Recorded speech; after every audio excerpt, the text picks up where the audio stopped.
Well, welcome in, everybody. TexAgs Radio presented by David Gardner's Jewelers here in the Rollo Insurance Studio. Go Hour presented by the Warehouse at CC Creations. Today is Monday, July 31st, 2023. Happy 93rd to my dad. Robert Nuño turning 93 this morning, but we're going to turn our attention to OB as we always do here on the Go Hour presented by the Warehouse at CC Creations. OB, my timing's all off. Everything's off. We got no music coming in from the station. We got some technical difficulties, so you just start, right? Right. And I feel like the music's kind of like your intro song, like a wrestler or a UFC fighter. You're coming in, you got music to get you kind of mentally prepared. And then the new clock, we're starting for most of our audience 4 minutes before we're used to. I don't know. First of all, it sounds like, we're like A&M and we need to work on our new walk-in music, right? Well, it's not a song. It's music. Well, okay. Good morning, buddy. How you been? What music it'll be? Who was it that used to come into the 2001 Space Oddities? Somebody used to come into the dun dun dun dun. I can't remember who did. I'm not. And familiar. it was Virginia Tech that's always with the Inner Sandman. Yeah, I don't know. You know Inner Sandman. That's Virginia Tech. Isn't that Virginia Metallica? Tech does. Vautech. Yeah, that's Virginia Tech. But Yeah. I don't know who does the 2001 Space Odyssey. Somebody used to. Anyway, I got a question that I know you'll answer. but that's all music. Yes. What happens tomorrow? Bunch of guys show up. Who are these guys? Move in. Texas A&M, right? Texas A&M. Bunch Football, of football players. Finally, and I've been thinking about some of the things I want to do over the next month before the season starts. I really want to dig deep into positions. I really want to dig as things develop. I know we don't get to see that much, but I think enough to start whetting the appetites of the audience to get you really ready for the season. That's 32 days? 34 days. 34, is that what it is? I think it is. Yeah. Maybe it's 33. 33. 33. Okay. That's even better. That means we're a day closer than I thought. Yeah, so excited about them. They report tomorrow. They start practice on Wednesday. I believe Sunday is the open practice. Am I right about that, Kay? We have one beginning on Wednesday. And no, I'm talking open practice. The open practice is Sunday. Yes, Yep. That's correct. August the 6th. So it is here now. Now there's no more hey, we're only 7 months away. Yeah. Now all the things we've repeated for the last 6 to 8 months. We'll repeat them again. We repeat them again with more fervor. Yeah. And there's more urgency behind it. But things will start developing, right? And I got a couple topics throughout the show that I want to get into. But the first thing I want to get into, preseason kickoff. What a great event. I talked to several people who said that they thought it was the best one ever. Yeah. I don't know why it was the best one ever.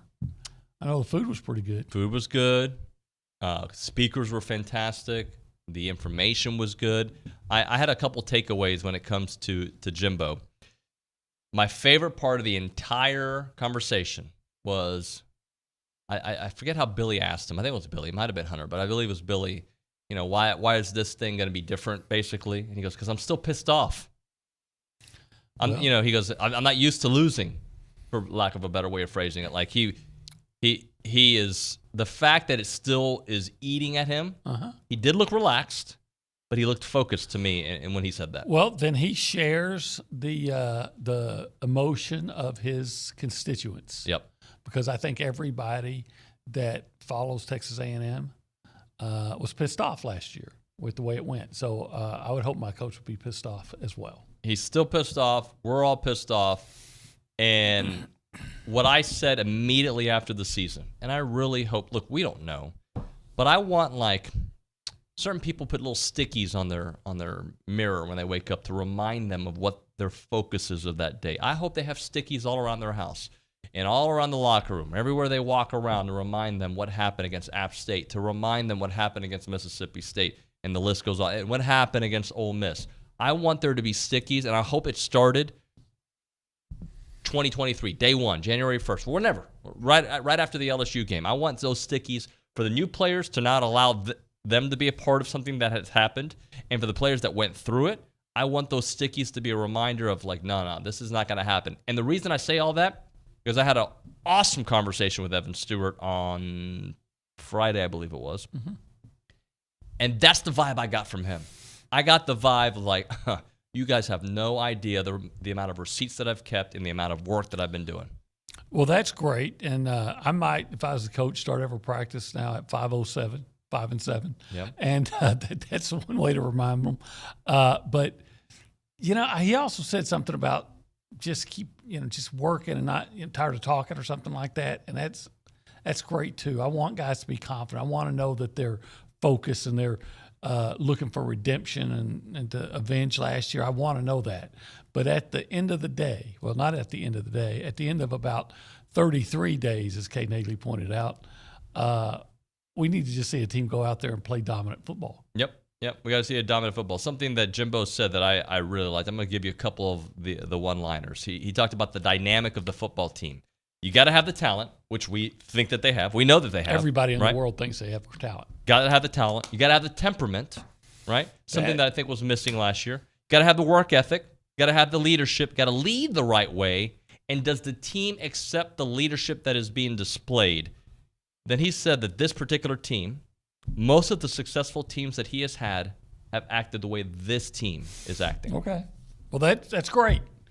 I'm glad the coach feels like all the indicators are there, right? Yeah. And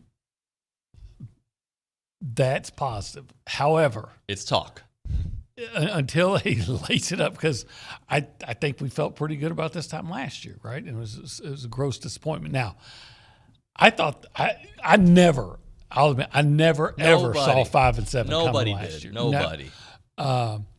Here, the big difference to me is, and I saw Max Johnson there. Max Johnson's a big old good-looking athlete, right? Yep. So I don't want to just completely write him off, because I understand it's going to be a competition that's going to go for quarterbacks and go well into August. But I'm going to say the difference, and I keep hammering on this, in my outlook as opposed to this year and last year, is last year we were basing a lot of our optimism based on what we were told we had at quarterback. Right.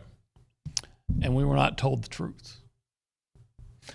This year I'm basing it on what I've seen at quarterback through Connor Wigman. So, a couple things on that. Last year, I don't think I asked myself enough, where is this team vulnerable? And even though I recognized the youth being a problem, I didn't think it was going to be as big of a problem. So I ask you today, where is this particular team, in your estimation, vulnerable? What's an area, a blind spot that we haven't really examined enough? That something like, if it goes south, this is part of the reason why. Well, I think we still have questions about the offensive line. Yep. And I think we still have questions about the linebackers. I think the secondary will be every bit as good, if not better, than it was last year. I keep hearing people talk about depth, and I'm saying, I'm sorry, but when I look at it, I see more depth than they had last year. What, safety? Safety, they're pretty deep. Well, what was the depth at cornerback last year? Not great. I mean, you had Denver Harris for a while. Yeah. But, now so I see as much depth, at least as much depth as I saw last year. And the defensive line, the biggest issue. Well, there's two reasons. There was two issues on the defensive line. Yeah. Well, there was injuries and there was inexperience. Well, now you're healthy and you're not inexperienced. Yeah. Well, you got to get to the quarterback. You got to create pressure, and you got to stop the run. Then I think your secondary looks good. You do those two things, your secondary looks better, regardless of who's back and the there. secondary actually looked pretty good last year, even the fact that they had no pass rush.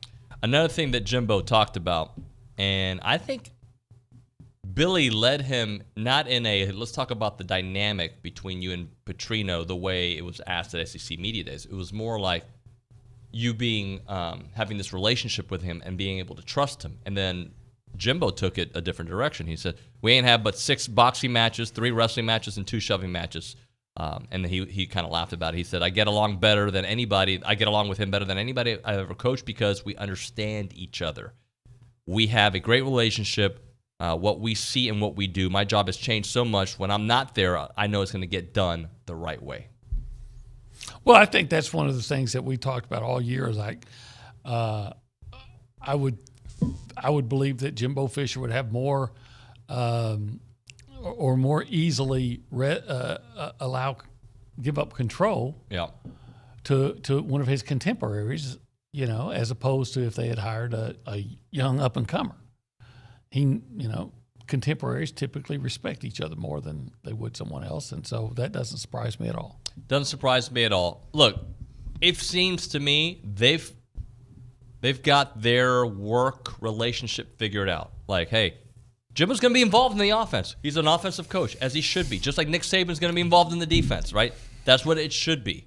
But Jimbo's recognizing, look, there's times I got to go work on NIL, and there's times or relationship with players, and there's times I got to step away and be closer to DJ Durkin and see what they're doing there. And now I got a guy that I trust. It's kind of like a parent with their kid. Like, you got to be able to trust that babysitter. You don't trust the babysitter, you may not go out to a far dinner.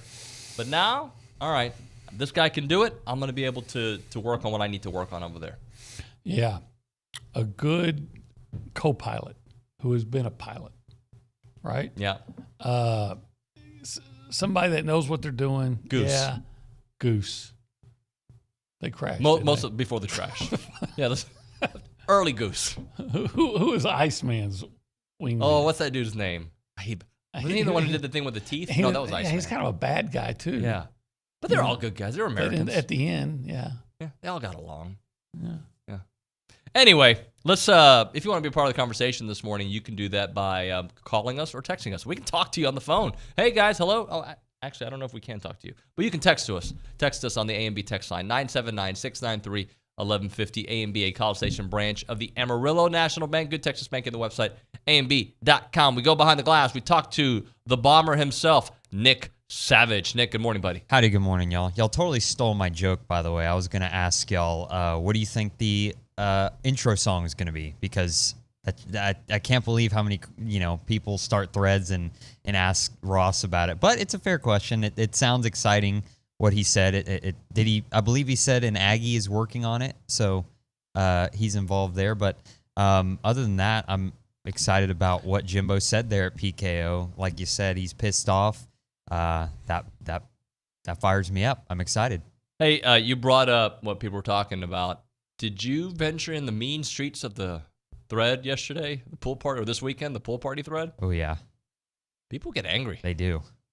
It's like the hood. Like, you got to be careful what you say on there, because someone's going to come at you and they're going to examine every post you've ever had. Yeah, that's something that's always that since I've worked at TexAgs, I've learned and have been confused by the venom that Aggies spew at each other. Mm-hmm. I thought they were this big. There's all this solidarity. A lot of complaining. Yeah. People upset. By the way, we'll have Jason Howell on the program to break down the pool party. No commitments this weekend, but the tea leaves that I've read, and I think you'll agree with their OB, that doesn't make it a not successful weekend. They laid the groundwork, and some people just have their own timing when they want to announce that's things. For sure. Yeah, sometimes some guy will wait for his mother's birthday or his birthday or what was a grandmother's birthday or a significant day. Yep. And so I wonder if they got any silent commitments. Well, I think it's trending in the right direction. And again, it doesn't. July the 31st, it does not matter. Like, it matters, but it doesn't matter, if that makes any sense. On around this time last year, Anthony Hill was committed to A&M. So win 10 games, you're going to have a top 5 class. Oh, you win. You have the kind of year that, quite frankly, they should have, and I think they're going to have. Imagine what that can do for recruiting. I know it's hard to allow our minds to, not for you, but I think it's hard for some. We just went 5-7. How do you get to 10 wins? But if you really did fix everything that was your issue last year, then why not? Like I said, one more touchdown a game. Could be that saying 10-2 is, you're underestimating the team. Maybe. Why? I still say there's not a better. The year has schedule and other things have never been set up better for them. I'll say it again. When have you, since joining the SEC, have you faced Alabama when, at least on paper, it's more advantageous for you? Yeah. On paper. Now, they may turn out to be great, but again, we've talked about it. When are you going to get Alabama at home without Bryce Young and without all the other, Will Anderson, all the other guys they left, and more questions than they typically have, and you get them at home?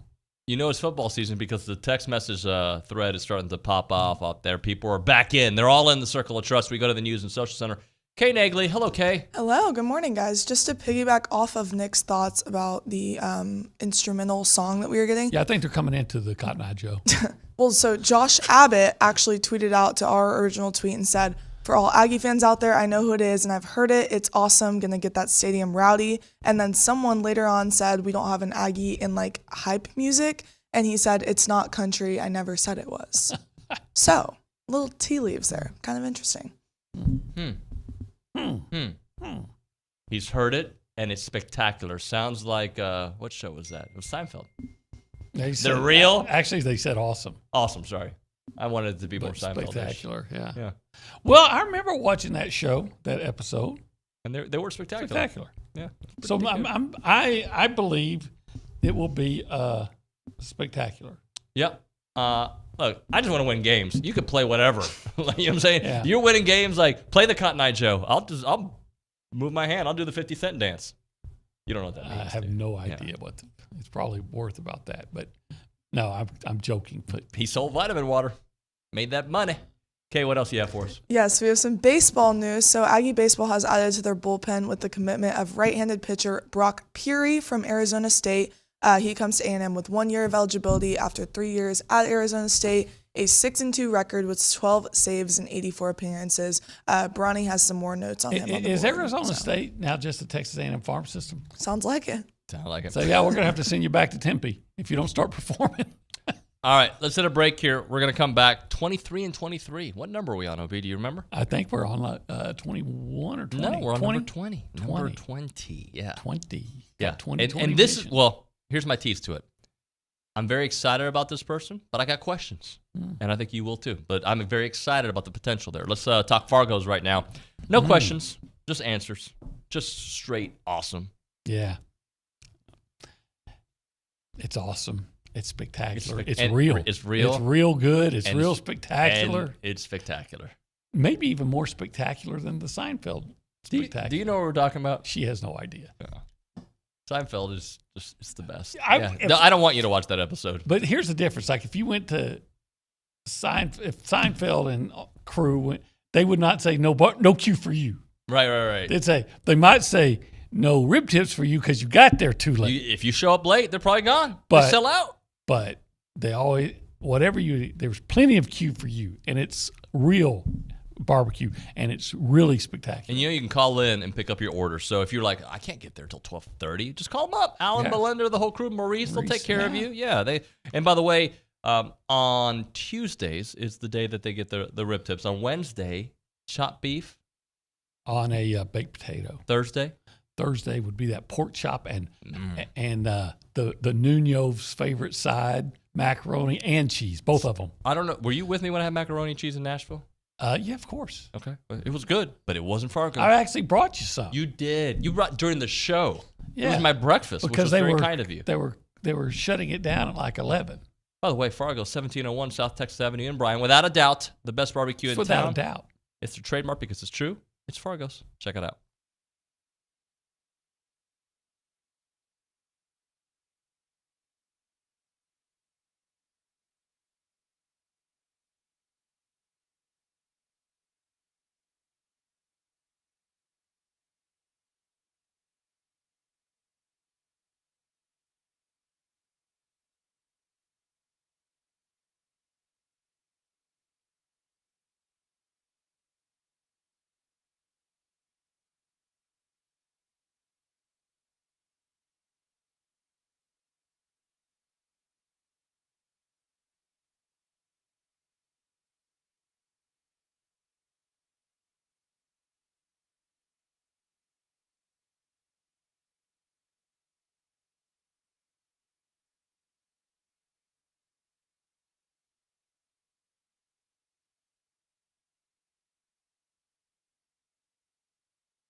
And we're back.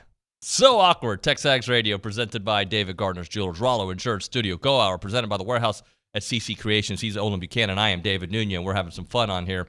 I see some text messages on the A&B text line. We'll get to those in a moment. On the YouTube chat, TexAgs.com as well. Hello to our friends on the CW and, of course, the Zone. With our new clock, we're kind of still trying to figure out. It's not moving into a new house. Hey, there's my YouTube going loud. It's not like moving into a new house, but it feels different. But it's all right. We'll get used to it here on the program. OB, it's time for 23 in 23, presented by The Charge Apparel. Aggie own and operate premier polos and tees made in the USA. 12% total sales are donated to organizations supporting veterans and mental health initiatives. You can visit them at thechargeapparel.com. Number 20, OB, is Le'Veon Moss. So here's my thing. I am super intrigued by him. I think he's going to be really good. I like the way he runs. He's more of a physical back. I think the backfield it'll be reminiscent. I'm not saying the success will be the same, although I hope it is, to what we saw in 2020. Three-prong attack, right? Because that's what we have right now. It'll maybe be a four-prong attack with Anaya Smith probably running the ball a little bit. But my question is, this guy's got 27 carries in his college career. So we don't know. Right. But I feel really good about him. Well, the sample size was really small. The last time we saw him, he was playing UMass, and say what you want to about UMass, but A&M was having some issues in that game, but he ran well. And, he's big, he's strong, he's fast, but I'm kind of betting Moss is slippery too, because not just breaking tackles, but maybe making somebody miss and running through tackles.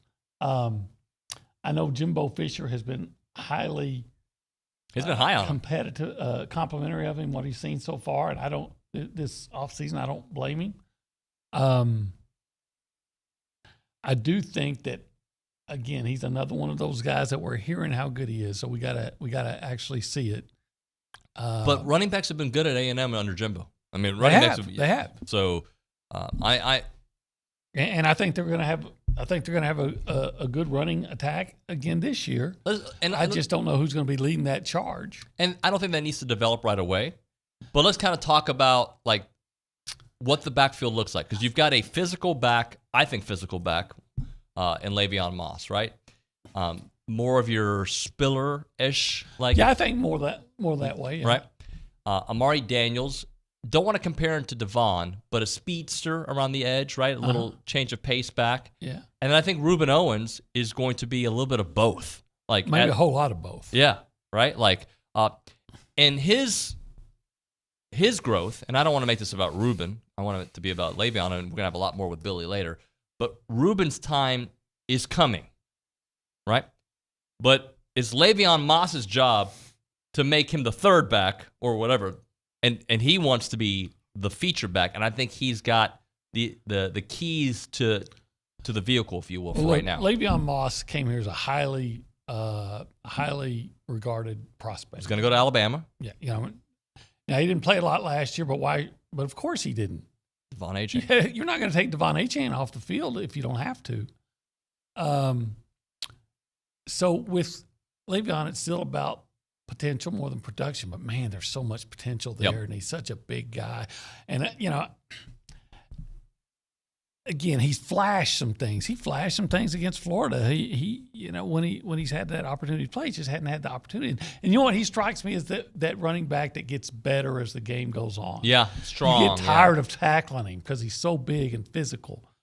I don't know. He may have such a good year that his hometown where he's born might change their name to Runner, Louisiana. Yeah. You know where he's from? You know where he's born?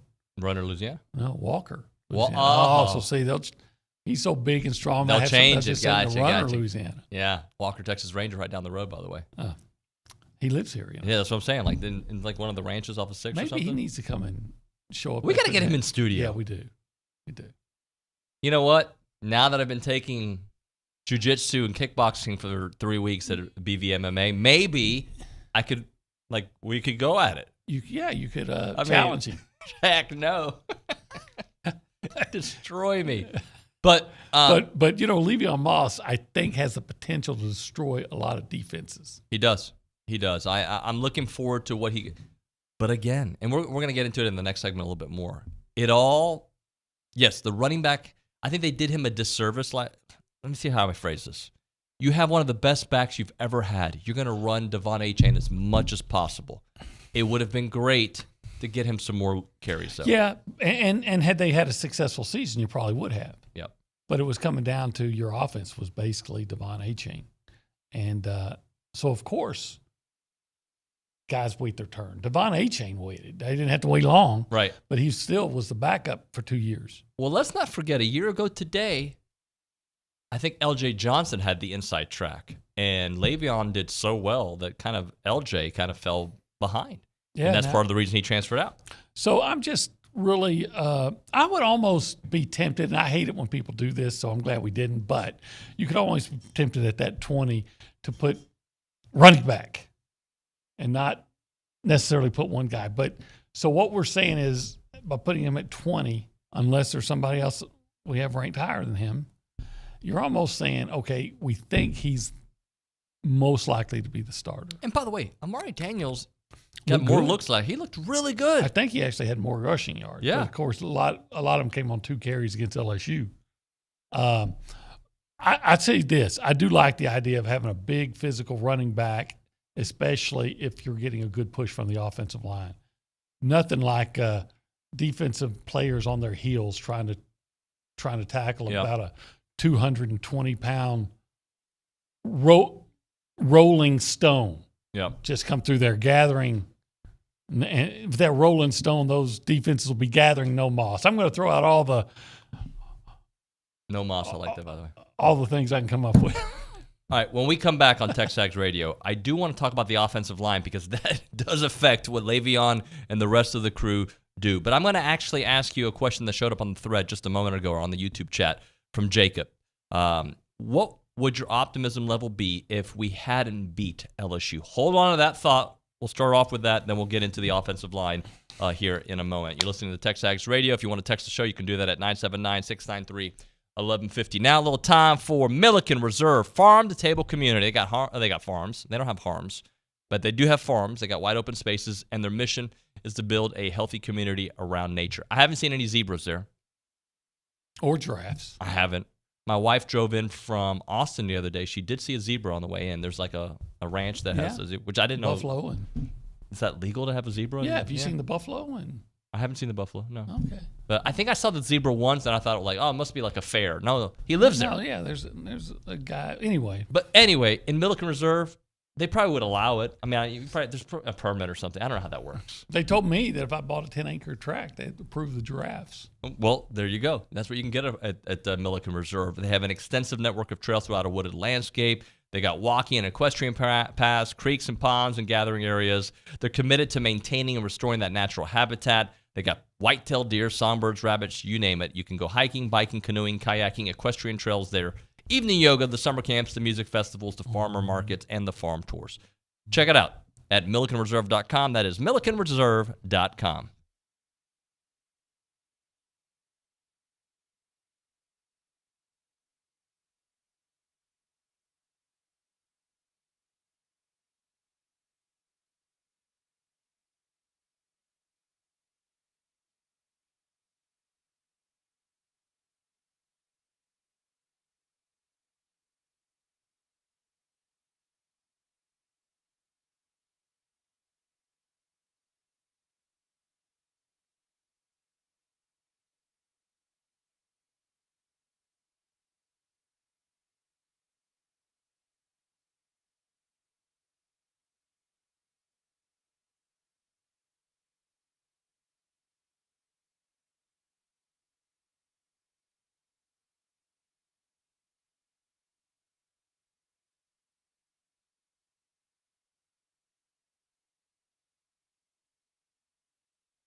Welcome back in. TexAgs Radio presented by David Gardner's Jewelers here in the Rollo Insurance Studio. Go Hour presented by The Warehouse at CC Creations. We will get to those text messages on the A&B text line here momentarily. I want to read this tweet real quick, OB, that showed up on the boards yesterday, but it's making its rounds all over Twitter. There's a gentleman, let me see, his Twitter handle is something I can't pronounce, but Swaim Show, whoever he is, got 71,000 followers, all right? But he tweeted yesterday, breaking, here's the update on Florida State. As of now, we're hearing it'll be a negotiated buyout of the contract down to $300 million, but paid in installments of close to $30 million annually. The Noles get roughly double that from the Big Ten or the SEC each year, though.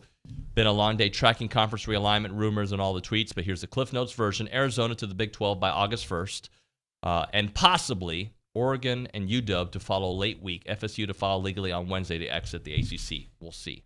Buy any of that? Now, he's got a lot of followers, and he seems to be a reputable guy. Typically, the big news like that, I wait for the bigger sources, especially, but who knows? I've never heard of the guy. It may be true. Greg Swaim. It may be true, but 71,000 followers. Apparently, he's got a lot of contacts.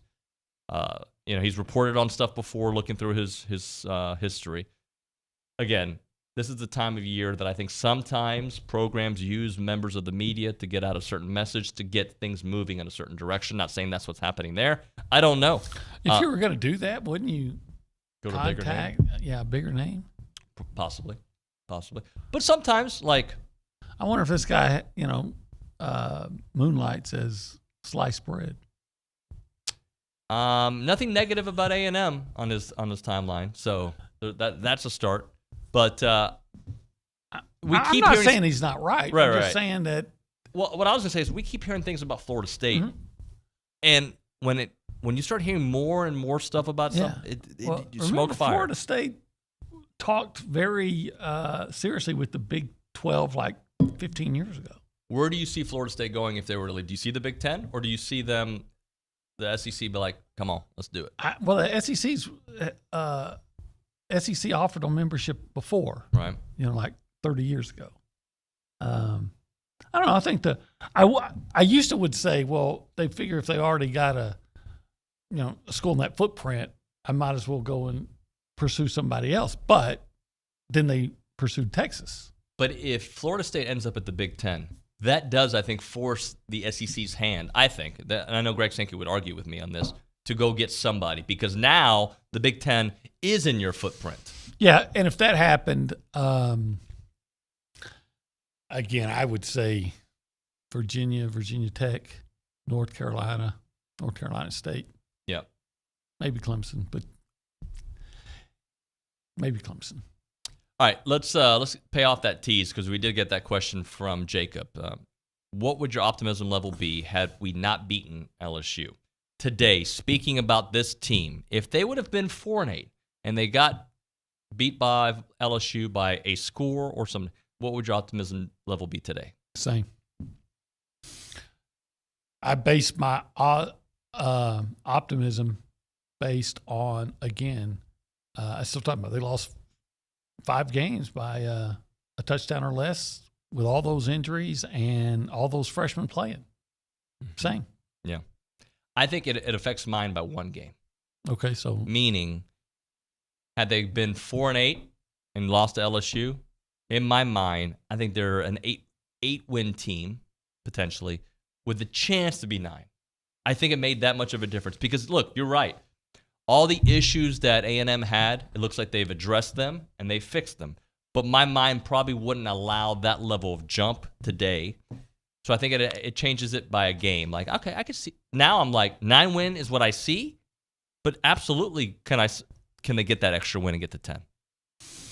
I'll admit that win over LSU made you see what was possible, and you came away thinking, well, where was that all year? Mm-hmm. Where was that 2 weeks ago against Auburn?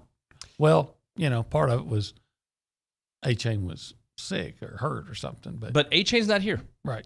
And then it goes back to our 23 and 23, number 20, Le'Veon Moss. A-Chain is not here. Do they get that kind of running against LSU if it was Le'Veon or Amari last year? Well, when Amari came in, he did well.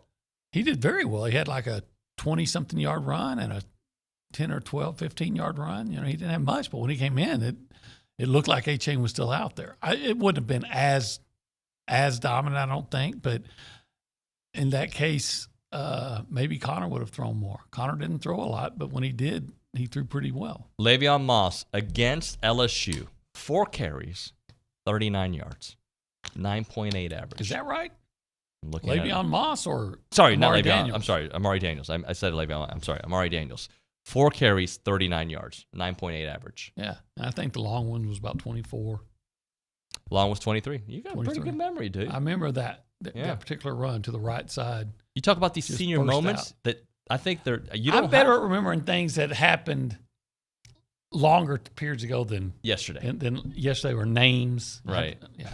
I got to say the name out loud 3 times, or I will forget.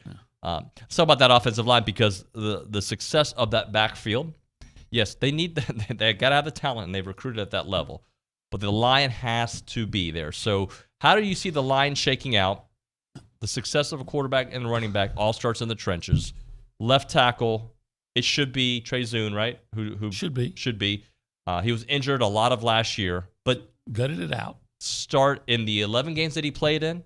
He started in those games, and he should be healthy. I've said this for my reason for offensive line optimism starts 2 things. I felt like the line got better when Cam Dewberry came in. He started about 5 games, I think. And I think it got worse before he came in when Bryce Foster was lost. So you give me Bryce Foster and Cam Dewberry, and I think right there the line gets better. Now, Layden Robinson needs to take a step up. He needs to play, and he said that himself. Ruben Fothery has to play better. Are you a little worried about the knee injury during the spring and where he's at and who could fill in that role? Well, I think if there's guys, I think there's Basantes as first and foremost the guy that you think would step in. But Crownover looks pretty imposing. If he plays as well as he looks, man, the guy looks like a mountain. Yep. But no, because wouldn't we have heard more about it? Oh, we didn't say Moko, right? And Moko, yeah. So I mean, they've got more depth. Dumbu, I think they feel like they've had more depth than they've had. Maybe since Jimbo was here. Predicting a starting offensive line. By the way, Chase Basantes may throw a huge wrench into everything, as good as the reports are of how he's looked. Now, that's going to take time. And again, you don't want to start freshmen if you don't have to, right? But based on the guys that they have, Zune, Dewberry, Foster, Fothery if he's healthy, and Layden Robinson. That should be like a core group to begin the year. I think that's what it'll be. And like you said, Basantes could throw a curveball in there. Moko could throw a curveball in there.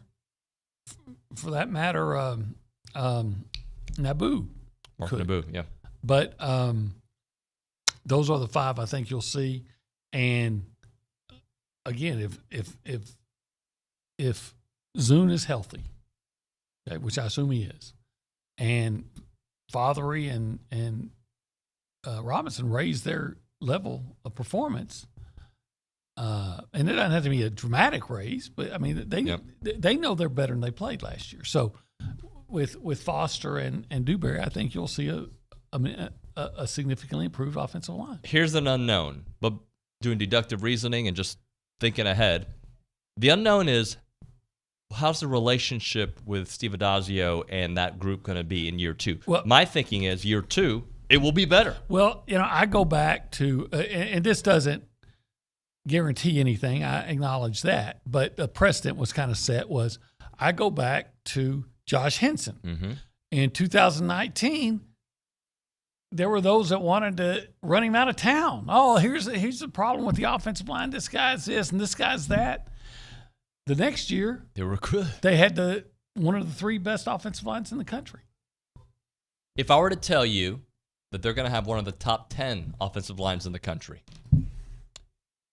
what does that do to your win total of the year? Or is your win total of about 10, right? Yeah, it gets reinforced. Is your win total based on? I think they're going to have a top 10 offensive line. Well, no, I don't know if it's going to be top 10. I think it's going to be significantly improved. I'll just leave it at that.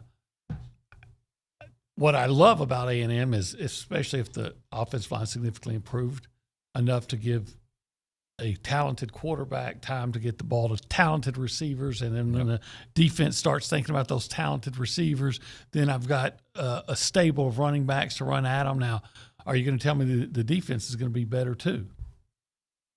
Because if it is, then I'm saying 10-2 might be conservative. Well, let's talk about that defense while you're bringing that up, because I see no reason that the defense should not be better, because I do think the linebackers will be better this year. Linebackers should be better when you're in your second year as a starter. But again, there's no guarantees. Yep. But Russell and Edge were in their first year as full-time starters. Plus, you bring in a J.D. Davis and, a freshman that people are being impressed with York, and then number 40. I sound like Jimbo now. I'm calling guys by their number. Right. Instead of, what was his name? It was the freshman guy that came in, was really good as a blitzing linebacker last year. I'm having a hard time remembering his name right now. Harris? I'm pretty sure his name was number 40, Harris. Yep. So you feel like there's some pieces to work with there.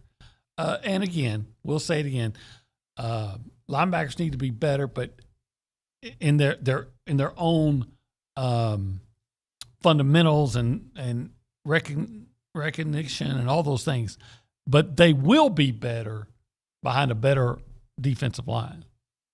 I mean, they got to be better too in what, diagnosing plays and filling holes. Sure. But the defensive line, a good defensive line makes your linebackers better the same way a good offensive line makes your running backs better. All right, let's hit a break here. When we come back on TexAgs Radio, we will go through the text messages I've been promising here on the Go Hour, presented by the Warehouse at CC Creations. That and, of course, some more analysis, that and more.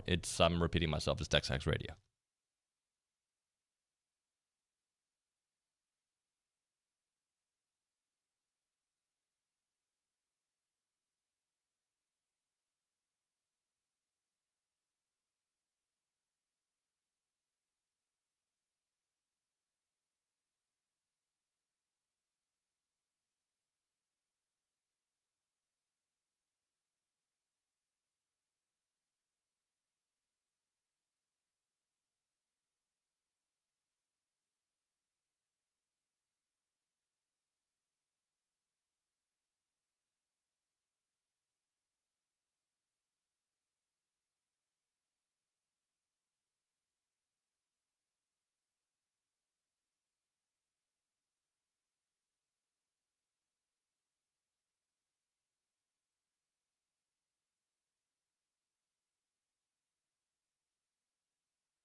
Welcome into Love Lines.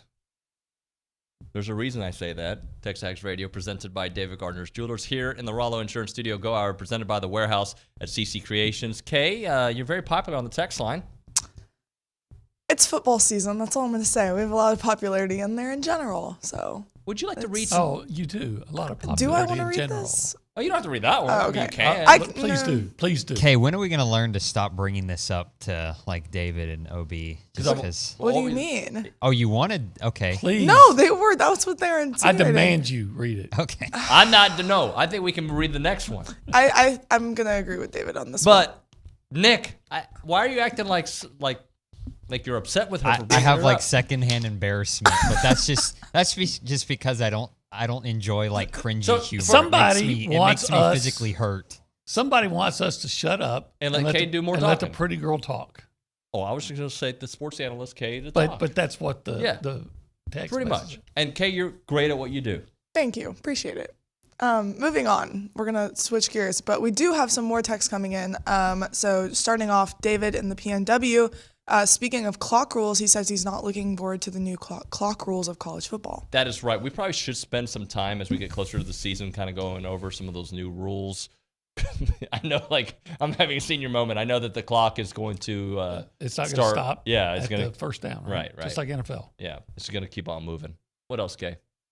Chase in Houston was talking about y'all's topic of the threads and, Yeah. And he said people complaining on TexAgs threads, the day that stops will be the day the world needs to end. But for the record, I've been on other message boards before. That's what message boards are about. No, complaining is one Normal. thing. Yeah. It's the The vitriol that they come at each other, and you're always, it's. And sometimes they I come thought after you're us. all on this. Well, yeah, I expect that, but it always surprised me because I thought Aggies were almost one solidarity and all this, but no. This is not I want to fight guy because I've turned over a new leaf. Now that I know how to fight, I don't want to fight anybody. That being said, I have a policy. If you can't say it to somebody's face, don't say it. Huh. Like, I'm not going to type something, and then when I meet you, be like, oh, I'm such a fan of you, David. You're so good at what you do.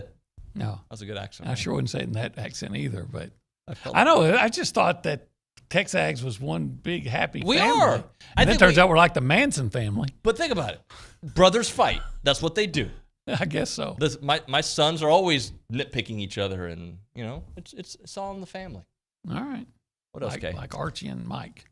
AJ and C-Stat says, truly hoping for the New Mexico game to be decided by the half or middle of the third quarter. Yes. Get game reps for all the O-line going into Miami. Same for Monroe game before SEC play against Auburn. Yeah, I've always say that a game like that doesn't tell you anything positive, right? Right. You're supposed to go out and just dominate opponent like that. So I'll be looking for A&M to dominate it. And if they do, then I think that at least is another reason to have more optimism. Because a couple of years ago, It's New been 3 Mexico years in a came row. in here, and yeah, you won, but you won like 35-7. And then Kent State was a game. And Vandy. Sam Houston was a game. At the half, these were all games. And I remember talking about heading into the Sam Houston game saying, I want to see this team up 35-0 at the half. Not winning 31-7. Right. I want to, like, at the half. So then, you know what? Connor gets in early. Everybody, like, it's spread around. We get a lot of playing time. Good, valuable experience. And I wanted that for App State, too, by the way. Right. Instead, we got grinding out games. Yeah, and you're just not able to. We're not able to dominate, and I think that kind of. I mean, if you beat New Mexico 70-0, it does not mean you're going to have a great year. But if you win 35-7, and you score once or twice the fourth quarter, then I'm going, okay, how good is this team if they can't push New Mexico around? Right. Because if you can't push New Mexico around, what makes you think you're going to push Mississippi State around? Beat the Mississippi schools. I'm sorry, I'm going to keep saying that. Beat the Mississippi schools. Because then you do, I believe, get to that level of team that we've been talking about. Okay, what else? Rost of East Texas, talking about conference realignment, says FSU and Clemson to the SEC, while still a pipe dream, will take away some sting from the T-SIPs joining the conference. I mean, somebody's going to have to be bad in the SEC, right? Like, you keep adding these powers, right? I mean, Oklahoma's a brand. Texas is a brand. If you add Clemson and Florida State, these are all brands, right? Somebody's not going to be good. Vanderbilt. You need more somebody than else. Yeah, Of course. You need somebody else. I'm sure Texas is more than willing to take on that role. Right, if they really want to. Okay.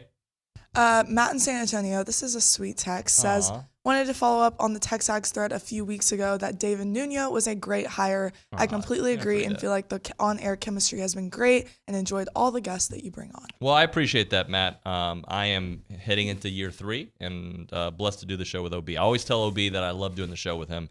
I love doing the show with Luch. I love doing the show with Bronny. Like, we have a really good crew here. There's nobody I dislike. Yes. You can tell me who you dislike. That's fine. I don't know if there's anybody here that I dislike. Better not be. Yeah, I don't think there is. No. Anymore. We got a great crew here, but thank you, Matt. That's very kind of you. All right, I think the new clock means we got to hit a break here in the next 30 seconds. So what we're going to do is say goodbye to OB. Thank you, OB. Thank you. Goodbye. When we come back on TexAgs Radio, Jason Howell, pool party update. Pool party Howell. He was there in a Speedo. There's actual pictures of it. That and more is TexAgs Radio.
Welcome back in. TexAgs Radio presented by David Gardner's Jewelers, Rollo Insurance Studio. Hour number 2, new clock starting fresh or straight at 9 o'clock.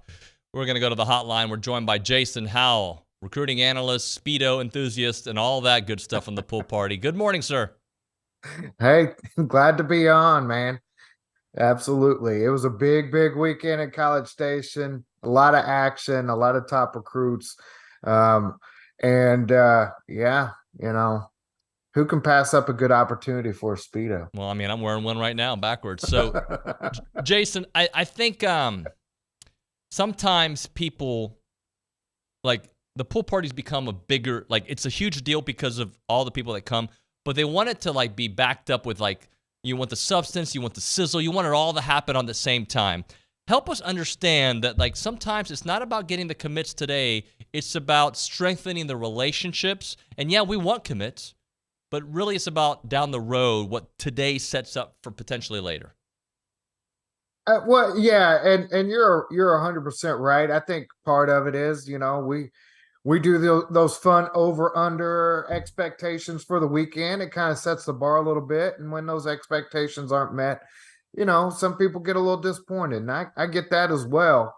But let's be real. There was a lot of really positive momentum built over the weekend, and like you said, relationships were built. Texas A&M had 16 committed prospects on campus over the weekend. So I don't remember the last time that's happened, but it's been a long time since that number of committed prospects were in College Station for a big recruiting event. And I don't know that there's ever been that number around high priority prospects. And they had several on campus this weekend. So those guys were in the ears of those guys. They were not just recruiting, but just developing relationships and relaxing. You heard a number of guys talk about the family feel and just, the important thing about the pool party is it is a chance for players, coaches, recruits, their families to all just kind of put their guard down a little bit, relax, and have a good afternoon, eating some good food, hanging out with some fun people. And that's what happened. And, everything I'm hearing coming off this weekend, a lot of positive momentum. So I would say mission accomplished. Yeah. Would you like to see a couple guys pushed across the finish line? But absolutely. But, if those guys aren't ready to do whatever they're going to do, then there's no need to rush it. It's going to happen when it's going to happen. Well, Jason, I said earlier in the show, and I'm sure you'll back me up on this, like, look, the commitments are great. We need them, right? It sends a message to the rest of college football. There's momentum in that. But you got to win games. And if they win games this year, if they win 9, 10, 11 games this year, it's going to take care of itself. Yeah, no doubt about that. It's, just like, if things don't go well, then, a lot of things you got to erase the board. The season's going to set the table in a major way. And that's not just for Texas A&M, that's for everybody. Right. So, you got some guys that are making decisions other places that, hey, maybe those aren't such solid decisions around midseason, So there's a lot of movement still to be done. And we know Jimbo Fisher is going to be recruiting to the finish line and through it. I mean, geez, when it comes to closing a recruiting class, Jimbo Fisher knows how to do it as well as anybody. I'd put him up against Nick Saban and Kirby Smart and anybody else out there. He knows how to close. And but yeah, this event is a great launching point for A&M and that class. And it was great for them to have a lot of those guys already in the boat to be able to help. There were a number of positive reports yesterday. I spent time talking with Nigel Smith, who's got a September 8th decision date. And A&M, I mean, he spent a lot of time with Jimbo Fisher talking about the D-line coaching situation and everything and getting a lot of questions answered. I know Kobe Black, came into town a big priority cornerback out of Waco Connolly. A&M's got a fight on their hands with Texas and LSU there. And this weekend, A&M did a great job of answering a lot of questions, and things are trending in a very positive way for both of those guys. So no commitment there, but hey, yeah, you move the needle, and that's huge when it comes to those big recruits. Well, let's talk about one that's committed to LSU, Xavier Atkins. It seems like they made some positive strides there. I mean, when he showed up in College Station instead of Baton Rouge this weekend, I got a feeling. Well, I got a feeling it hit the social media, and you saw some predictions start to fly in. I mean, yeah, and all in, getting him around those defenders and all the rest of the recruiting class, which he already has good relationships with. And A&M's not a new player here. A&M's been in a mix. He's got strong relationships with not only coaches, but with other guys on the staff like a Mason Smith. Like he's got people in A&M that he's very, very comfortable with, and this was another big chance for A&M to put a strong foot forward. And there was some talk of flip. It didn't happen, but that doesn't mean things weren't moved in a very, very good direction. Shoot, some of these guys may not have committed this weekend. I'm not talking about Atkins in particular, but you got some. It wouldn't surprise me to see a few more additions before the start of the season. So, this kind of sets the table this weekend, and I think there's going to end up being a lot of looking back on this weekend, whether it's 2 weeks from now, a week from now, 3 months, where people go, okay, yeah, that's what happened on pool party weekend. So linebackers been a conversation for years now, right? A couple years that they really, and they've gotten close, but they haven't finished, right? Give us kind of like tie a bow on where they are linebacker now, and potentially if they're able to add Atkins.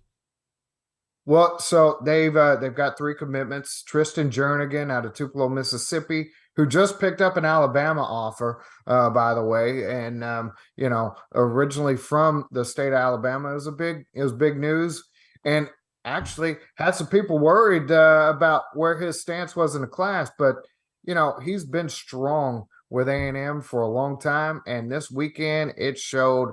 While he wasn't able to make it in for the visit, for the pool party, he was very active on social media. He was getting after a lot of the big guys and trying to recruit a little bit, even from afar. So he seems very, very locked in. But a guy that's I want to say he's now 6'2", 220, and just he'll be 17 when he graduates in December and heads to Texas A&M. So you got him. You got Jordan Lockhart, 6'3", 230, linebacker out of Bellflower, California. Another one who couldn't make it in this weekend, but he was just in town last weekend, I think, for his brother's birthday. His brother is already on campus. Danny Lockhart, who's a preferred walk-on at A&M, and he's got family connections there, Julius Marble and Jordan Moko.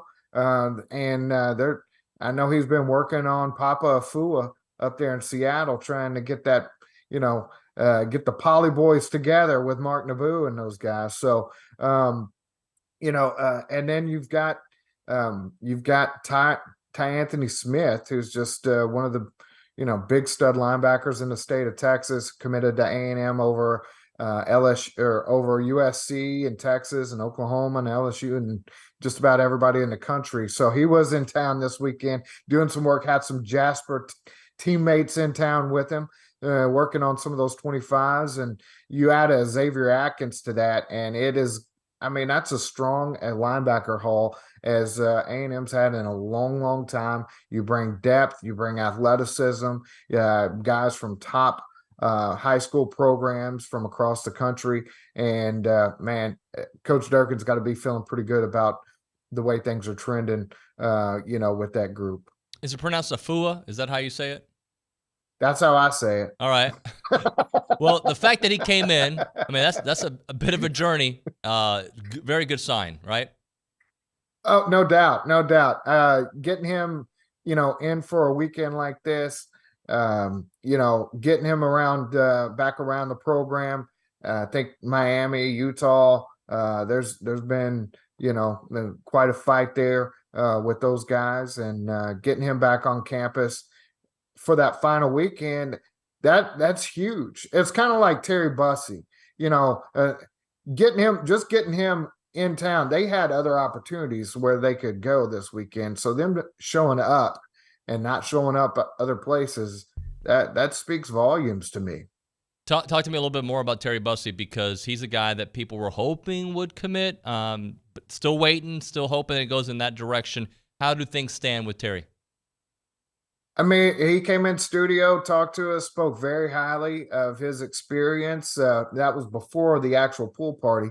But it was one of those deals where, yeah, he had a blast. He got an earful from, Dalen Evans, Miles Davis, Draylon Miller. He said Ty Anthony and Weston Davis, they're all on him. He's got a lot of people in A&M's class already that he feels very comfortable with. And, we talk about being in the air recruiting them, but they've developed strong relationships and friendships over the course of this process. And, they have similar backgrounds, being from, smaller towns, East Texas, that kind of thing. So, that having those guys kind of letting them know why they're picking A&M, and, it only helps A&M's case. But yeah, Alabama, Texas, Oklahoma, LSU, still very much in the mix. From what he told us while he was in studio. And I think a lot of the buzz there was some talk about him being close to a decision. And, there was some thought, hey, that, him going to A&M this weekend, that you saw some people making some predictions out there, including us, thinking, hey, he could be on commit watch. And, it's he had a great visit. And I still think A&M's, if I'm predicting A&M to be the pick, but he's a guy that's going to play things close to the vest and do things on his own time. And hey, it's his recruitment. You only get to do this once, and you got to feel good 100% whenever it's time. And that's I think that's what he's doing. He's just making sure about whatever decision he's going to do, and he doesn't want to tip his hand a little too much either. Well, could you say the same thing maybe about Blake Ivy? Same kind of feel, like, maybe commit, but certainly trending in that direction. Yeah, I'll be honest. I mean, LSU, I think Bronny said he's been hearing that, it's kind of a 50-50 deal there. And LSU's really, coming on strong. Definitely not one to shove away and think they're not a real contender. They're definitely in that race, and I'd put Texas in there as well.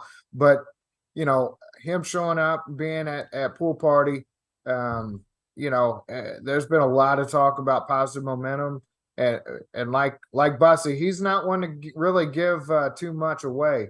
He's gonna I think he's gonna be one of those guys that does things on his own time whenever he's 100% ready.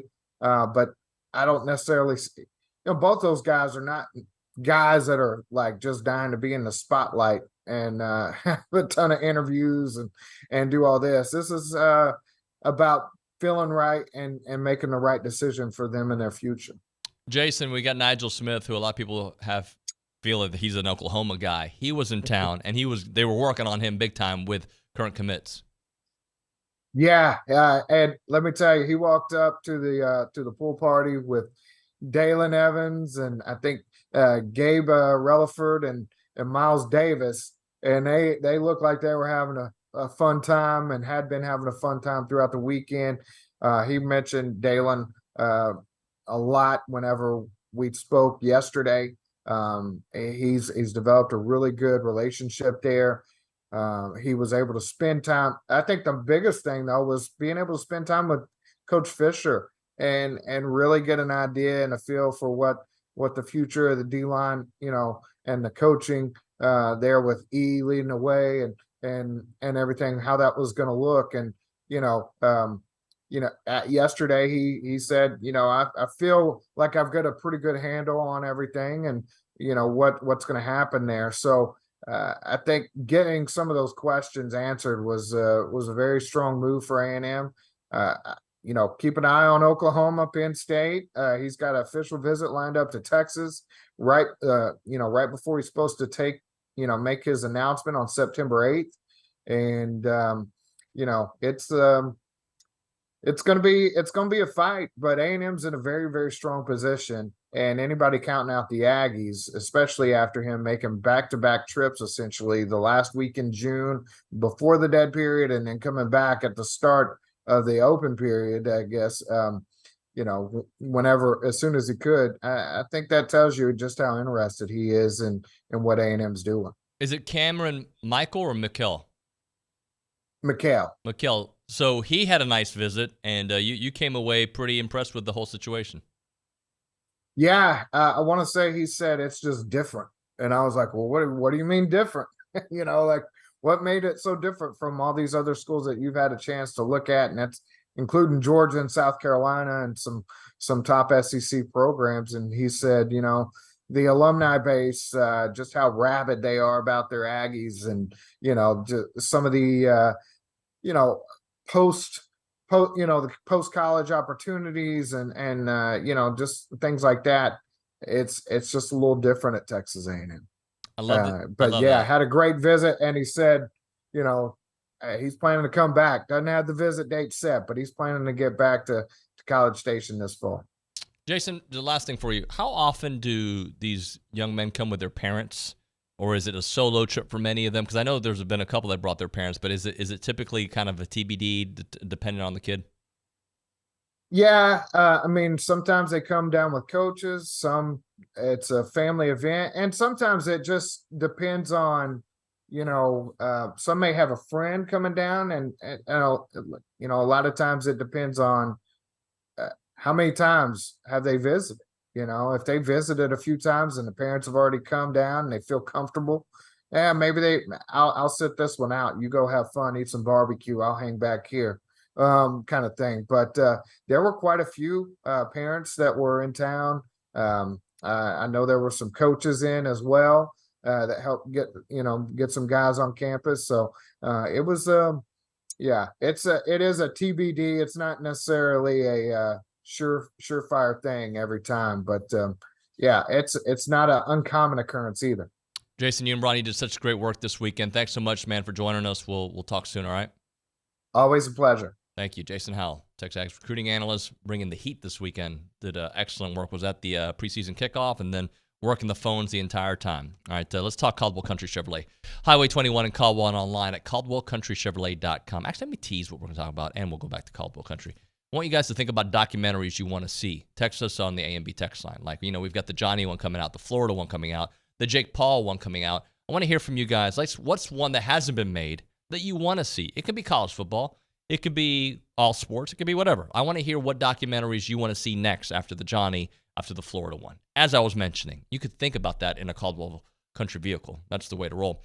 But great service there when you go to Caldwell Country Chevrolet because, A, they're going to take care of you in every step of the process, right? When you're looking for a vehicle, it's very stressful. You know that, right? You got to get the right price. You got to get the stuff out of your vehicle. You want to make sure your trade-in is good. Like, you got to make sure that it fits your family needs. You're doing long drives, short drives, big family, small family, no family. You want to take the ladies out, whatever it may be. Everybody's got different situation. You want to make sure that you get the right vehicle for you. They're going to help you through that process. They're going to help you through every step of it. And then the customer service is second to none. We're talking about before the process, during the process, and after, where they're going to just walk you through it all. And they're going to make sure that you find the right vehicle that fits your needs at the right price point in the right situation. It's not a far drive, everybody. It's about a 15-minute drive right to Caldwell, short conversation away, but you'll see the difference when you step on the lot and do business with our good friends there at Caldwell Country Chevrolet. They will get you a great deal on your next vehicle. Simply call, click, or stop by Caldwell Country Chevrolet today. Highway 21 in Caldwell and online, caldwellcountrychevrolet.com.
All right, we're back. TexAgs Radio, presented by David Gardner's Jewelers, Rollo Insurance Studio.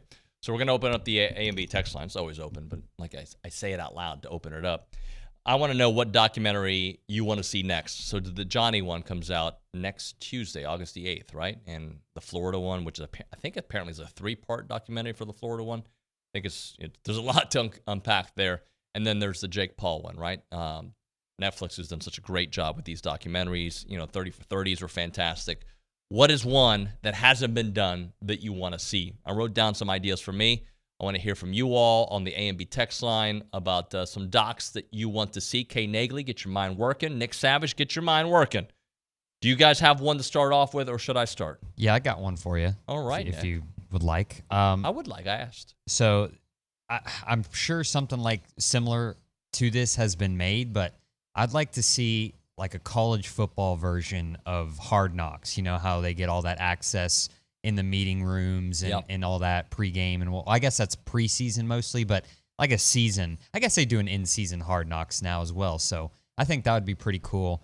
Obviously, I know college football programs probably aren't going to give that much access. We do have something pretty similar to that in the Pulse here with, 12th Man Productions puts that out. So that's pretty neat. But I'd like maybe a little bit more access just to all kinds of different programs in the country. I think that would be neat. If I remember correctly, HBO did one back in the day. I think like Clemson and Florida State were involved. I don't know, maybe Arizona State. But they did a 24/7. HBO used to do a bunch of boxing. I guess they completely got rid of their sports wing a few years back. But they had a show called 24/7 that was fantastic for getting you ready for boxing matches. Well, they did something very similar. I think it was Florida State. I might be wrong, but there have been, and I think what was it called? 24/7. I think it's 24/7, and I think Amazon did one with Michigan football a couple years back as well. I might be wrong, but I'm pretty sure there's been a couple college ones. But more of those, absolutely. I love those. Kay Nagley. I don't have any off the top of my head. I do like that Nick Savage idea with the deeper look into. I mean, the Pulse obviously does a great job for A&M wise, but just different programs around the SEC. I'd like to just get a little deep. What Nick Saban is saying in the locker room, things like that. I think that'd be a good watch. So I'm thinking more like controversy or like stories, right? So you mentioned Nick Saban. I would love to see a documentary on the whole Nick Saban LSU, Miami Dolphins, Alabama a couple years, to how that whole stretch happens. He wins the national championship. He goes to the Miami Dolphins. I think he does okay his second year, if I remember correctly, but not so well his first year. And then he gets the gig. He leaves. He's like, this is not for me, and gets to Alabama. And then his first year at Alabama is a struggle. The kind of rising of that empire, I'd like to see that done in a documentary form. Just kind of, I'm sure there's old interviews and videos you could get to that. I'd like to see that, like a Last Dance style of Nick Saban, right? The Last Dance captured America during COVID, right? Everybody was watching that. I want to see something like that with Nick. So that's one of the ones I have out there.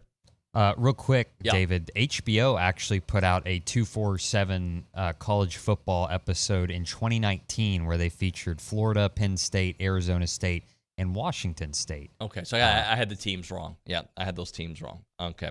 Wake Forest, I don't know if you know this one, and I actually had forgotten about it, but a couple years back, they had a radio announcer, Tommy Elrod, and he was giving opposing teams information on their game plans through text message, emails, and phone records, right? He got caught doing that. I think that'd be a fascinating documentary to see. I like that one. Did he get in trouble legally, or is it just he just got canned from his job? Is there something? I believe he just got canned. Okay. But there might have been some legal stuff there, but I believe he just got canned. Do you remember Tattoo Gate with Ohio State? What year was it? 2011. I was doing Yahoo Sports Radio. Okay. Yeah, so I'm assuming 11. So you were how old? Educate me. 12. You were 12. Okay. Yep. So that was during the Terrell Pryor years and Maurice Claret, and they were getting paid. Basically, teams were selling championship rings and jerseys in exchange for tattoos. But Jim Tressel confessed to knowing what was going on, but he did nothing about it. It cost him his job there at Ohio State. It was just a huge deal. He got suspended and then eventually resigned. I just thought of one. Maybe it'd be worth it. A Jeremy Pruitt documentary at Tennessee. That is a really good one. That is recent. Right now. Did you see he took a job in Alabama as a PE coach. as a PE coach? Coach Pruitt. Yeah, but Coach Pruitt. instead of football, he's coaching dodgeball. How about a documentary on Deflategate? Like the real story behind the scenes after some years, right? Were you too young for Deflategate too? No, David. I don't know. What year was Deflategate? I don't know. Deflategate was 14? like 2015 Yeah, or something like around that. then. Yeah, All right, so you were 15. Okay. 16. So I would love to see a Deflategate documentary. Like what really happened there? Like when sometimes you need like years after to be able 2015 to be exact. 2015. You need years after the actual incident to be able to, I guess, have a documentary on. Like, it's been a long time since Johnny played at A&M, so now I think some of these stories that we've all kind of heard, now he can say it. Like, it's so far removed. Here's one. Again, these are stories from when I was doing Yahoo Sports Radio back in the day. Are you familiar with the George O'Leary story? Educate me. He was the head coach at Notre Dame for 5 days. He claimed to have received a master's degree at NYU Stony Brook. The problem was that college did not exist, and Notre Dame still hired him. So basically, he lied on his resume.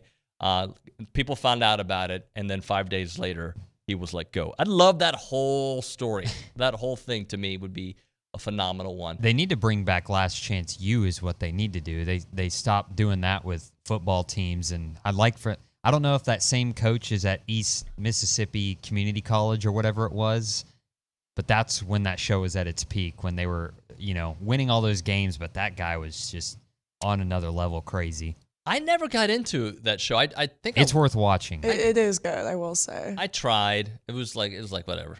It wasn't my thing. Let me see. Here's one I know you guys don't know much about. Gary Barnett. He used to be the Colorado coach.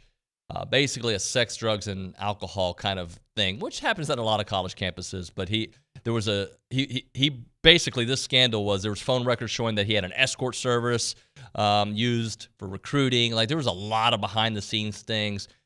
He also how he handled a female kicker on the team. Very detailed account of abuses that she went through. So he was involved in a lot of like just scandalous, dirty things there at Colorado. This is the same guy who was the head coach at Northwestern before and had like this clean-cut image. Speaking of Northwestern, that's one too. When this whole story, talking about recency, that's another one we could to see.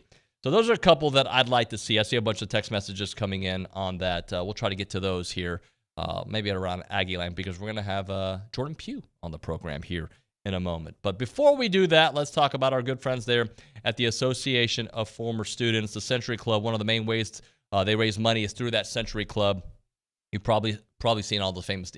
You're listening to TexAgs, you probably got a decal on your car out there. But they are so good. You've got the Century Club. You've got so many different ways that the Association of Former Students helps out Aggies all around the globe, especially in this community. They continue to give back. That is what they do. And the reason they do what they do is because they love Aggies, and they've been doing it for a long time. And it is through your financial contributions that they're able to do that. And don't forget, if you're going to that Miami game, you can go with our friends there at the Association of Former Students. They have a South Beach hotel situation where you can all receive special access to a tailgate. You've got that on September 8th through the 10th. You can watch Miami beat the hell out of the Miami Hurricanes. You got the hotel at the Hyatt Centric South Beach, just steps away from all the restaurants and bars out there. An evening welcome event and tour. Access to the Traveling Aggies pregame tailgate and round-trip transportation to the game and much more. To learn more about that Miami weekend, visit tx.ag/MiamiTrip23 or learn more about all the trips from the Traveling Aggies. Visit tx.ag/Traveling Aggies.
All right, time to keep it real with Jordan Pugh here on TexAgs Radio, presented by David Gardner's Jewelers. We go to that hotline. Jordan, what's up, my man? Hey, what's going on? How you doing? It's been a long time. Been a minute. How you been? I've been good. Been good. I'm ripping and running today. You know, the wife's getting ready to start back. You know, she's a volleyball coach, so I'm doing all the honeydews right now, man. I feel that. We got to get together here soon, man, especially when we get out there to Dallas for the Arkansas game or to Jerry World. Let's talk about A&M. Oh, yeah, definitely. Look, one of the things I love about talking about you is you don't hold back. When things are good, you're going to let us know. And when things aren't good, you let us know. Mm-hmm. So today, where do you sit with everything Texas A&M football related heading into the team reporting tomorrow? I feel good. I just, remember last year I told you guys I thought that a lot of the praise was a year too early. And then towards the end of the season, I thought the way the season went, I thought that was the best thing that could happen because it would force change, right? So you look at Petrino coming in, you look at all the young guys that played last year, getting the experience. You're getting the depth with the young guys that played. I think this year is the year that the expectation should be here for the team. You have multiple quarterbacks that have been in the system for a year now. You're returning almost everybody on defense from the starting standpoint. I just think you're loaded, you're experienced, and you have guys that are hungry, guys that are being overlooked, guys that have been talked about all off season. So right now, I love the state of where the team is. I love the changes that have been made. I'm excited about this year and what the potential of this year could be. All right, let's take you back to last year at some point. Let's say it's November, before the LSU game at some point, right? If I would have told you, I would have said, hey, just know, come August, Bobby Petrino's going to be the play caller and Connor's going to be your quarterback. How would you have felt at that point looking ahead? So this is before the LSU game, right? Yep. Yeah, I would have felt great. I think having Petrino in solely to call the offense, you know what I mean, not being a head coach solely to be the play caller, I think that was a phenomenal move. You look at Wegman, what Connor did last year. You knew about the potential of him coming out of high school. You saw what he could be, particularly really in that Ole Miss game where it started. But then you saw it translate over to all the way through the season to the LSU game. Man, the athletic ability, the arm talent that he has, more poise that he showed in that LSU game, knowing what the offense can be now with the new play caller. I'm telling you, man, this is a hidden team, a team that could be a dark horse. And if you would have told me that at that point last year, I would have told everybody to calm down, relax, be patient, because our time is coming. And I think that time is now. Well, and I have to say, look, man, I think Connor's got the inside track, but Max Johnson showed me stuff last year. He showed me stuff at LSU. What a quarterback situation, in my opinion, when you've got a guy that should be your future and a guy that could run the show right now. Mm-hmm. Look, all right, so here's my feel on this. If we don't start Connor at the beginning of the season, I'm going to have a real issue with that, okay? I'm just being as honest and transparent as I can be. I've always thought Max is good. I've never seen anything special, okay? I think that he's a good quarterback. He's a guy who can come in and he can maneuver, like people like to say, game manage. When you look at Connor, though, Connor is the future, but Connor has the most upside. I think Connor had the experience that he gained last year. The way to me that you play this out is you have Connor start. If things go awry, things go bad, you always have Max in your wheelhouse. He's used this transfer. He just can't up and leave. I just think that the upside of Connor is too good. I think that he's the better overall player. I think he possesses more skills. I think he had the leadership going, or he has the leadership aspect going into the season based off what he did last year. I like Max. I'm not in love with Max. I think that he's good, but I think that Connor is great. I think that this offense can flourish with his skill set. So if they start Max, look, I'm a root for it. I hope that we have full success, but I think that they're making a mistake in that end, knowing what Connor can do and what he showed you last year. Talking to Jordan Pugh here on TexAgs Radio. Jordan, where is A&M most vulnerable this year? Ooh, that's a good question. I'll throw you some options if you want. So you've got the O-line, which I think should be better, but it's a question. You've got linebacker. Mm-hmm. You got some depth issues maybe at cornerback. Those are some options for you. I would say corner. O-line, I think a lot of the young guys play with the O-line. That's one of those positions where you just need to grow up a little bit, right? That's a man position, rough, rugged. I think that they got a lot of experience there. The linebacker position, corner position, I think those are one and the same. But I really think that secondary, or with the corner position, is where that weak point would be. I think at the safety spot, we're solid.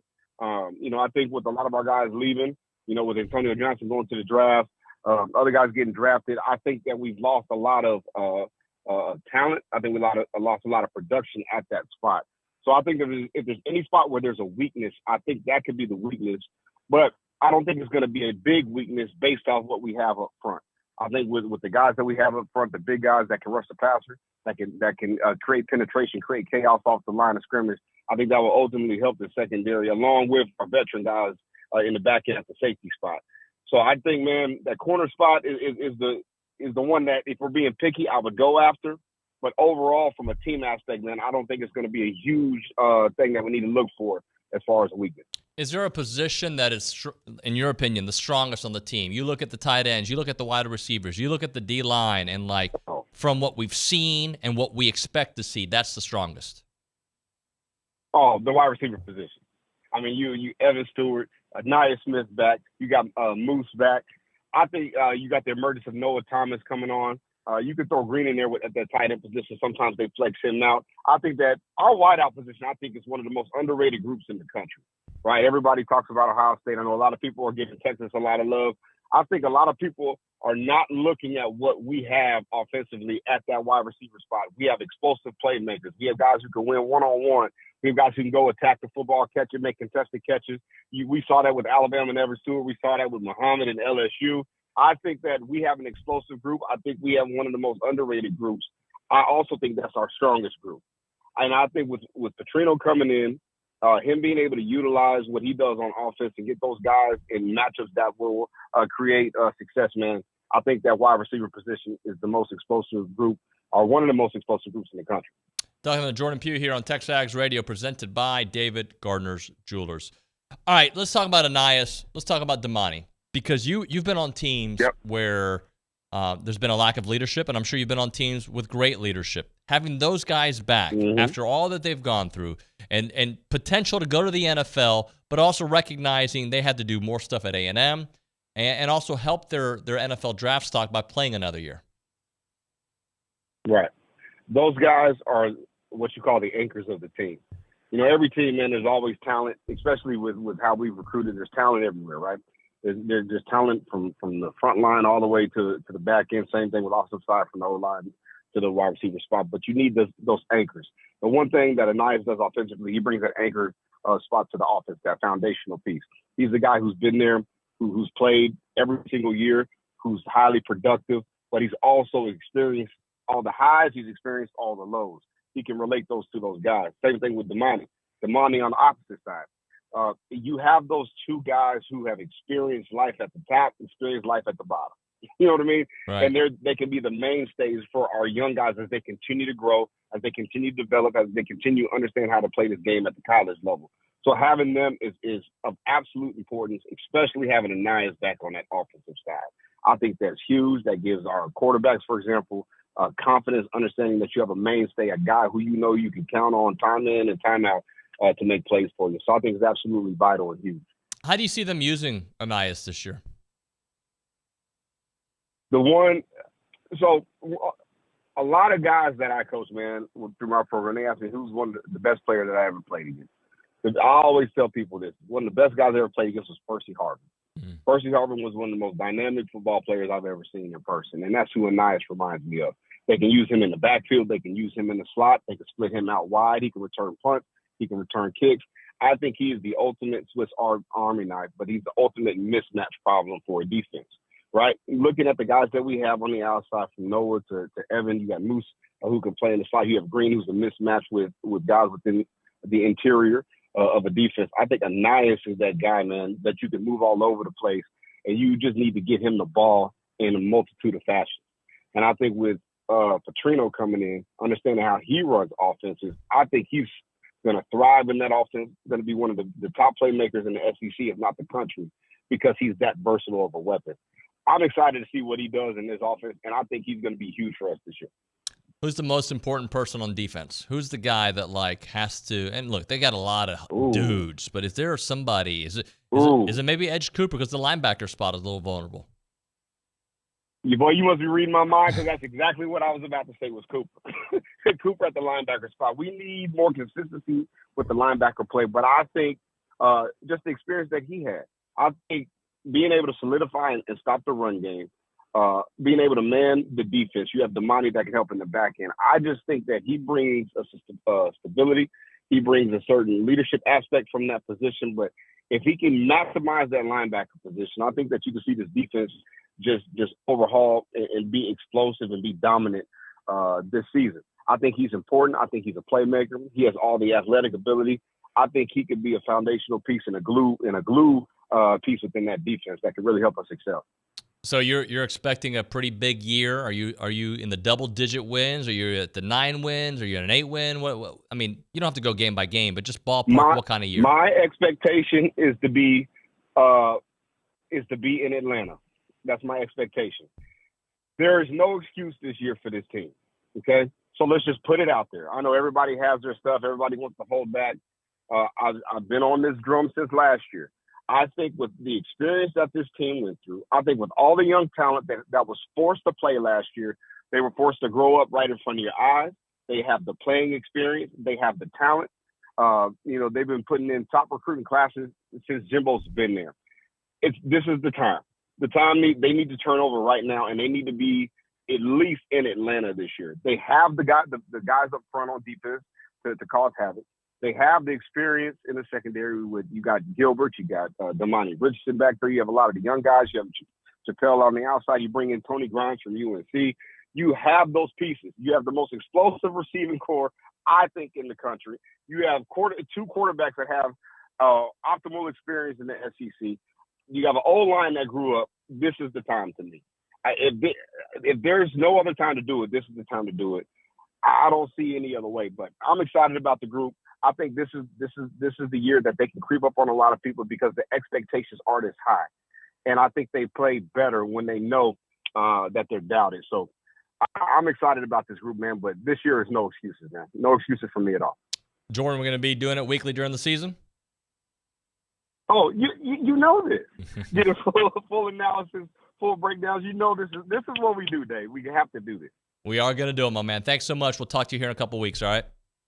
All right. Sounds good. Appreciate it. Appreciate you. Jordan Pugh on the hotline. Always bringing the analysis, and he's opinionated, and I love it. It's good stuff. Right now we're talking Heritage Films. They got Heritage Films. Yep, you know about that. That's the documentaries, right? And I'll get more on them in a second. You've also got this Yearflix thing that they've started, and I say it like this thing that they've started because it was an idea that Chance had, was like, let's do these like little smaller videos, right? I think they're a little more affordable. There's smaller videos that are for like kids, really. I mean, they're for anybody, but it's more like a benchmark video. For us, we did it for my 12-year-old Annalise. As Chance was trying to refine what he's going to do, we're like, let's try Annalise to give it a start. We're going to do it for all the other kids, right? And it's these videos that are, just question and answer form with the lights, the camera, but it's 20 minutes, and you get to know your kid in a different way. Some fun questions, some stories I didn't know about my daughter, some stories that I did know, but just hearing her perspective of it, some things that she thought about me, my wife, her brothers, things about soccer. It's just a great video. And in a couple of years, we'll do another benchmark video, right? It'll be awesome. So we can see where she's growing in different places. That's what Chance does so well. So that's the Yearflix, and you can do that at yourheritagefilm.com. You can sign up for that. And you got the documentary films I've been talking about for a couple of years here where, we did one on my dad. I told you, today he turned 93 years old. My father is still with us. I'm so blessed to have my dad here. And we did a documentary so he could tell us all the great stories about, escaping Cuba, getting to the United States, meeting my mom, starting the family, the whole thing. And my kids get to see that video, and their kids after that. So it's so cool. The website is yourheritagefilm.com, yourheritagefilm.com, 713-893-8341, 713-893-8341.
And we are back, TexAgs Radio.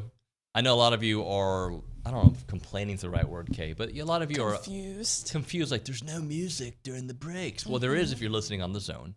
But there isn't if you are, I guess, watching on YouTube and TexAgs.com. Not sure what's happening at the CW. But there's some issues going on there. All good. The content's still getting out there, so appreciate everybody joining us here on TexAgs Radio, presented by David Gardner Jewelers, Rollo Insurance Studio, and it is now time for Around Aggieland. And who presents Around Aggieland? Presented by Normandy State Bank. There you go, rock solid banking. The website is Normandy State Bank. .com.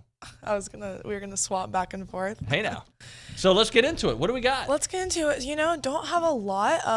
Students are starting to come slowly that. back. Yeah. Or a lot of moving going around, things like that. So you kind of get a feel of, football and schools.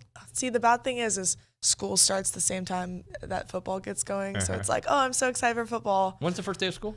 August 21st, I believe. August 21st. So there's a whole 10 days before the first game, okay, or roughly whatever it is. A whole week of school. It's just syllabus week. It'll be dreadful. So yeah, like I said, we are 33 days away specifically from football, and then this week fall camp will get going. I'm sure we will have a ton of stuff on that, so make sure to check that out. This past weekend was the pool party, big recruiting weekend.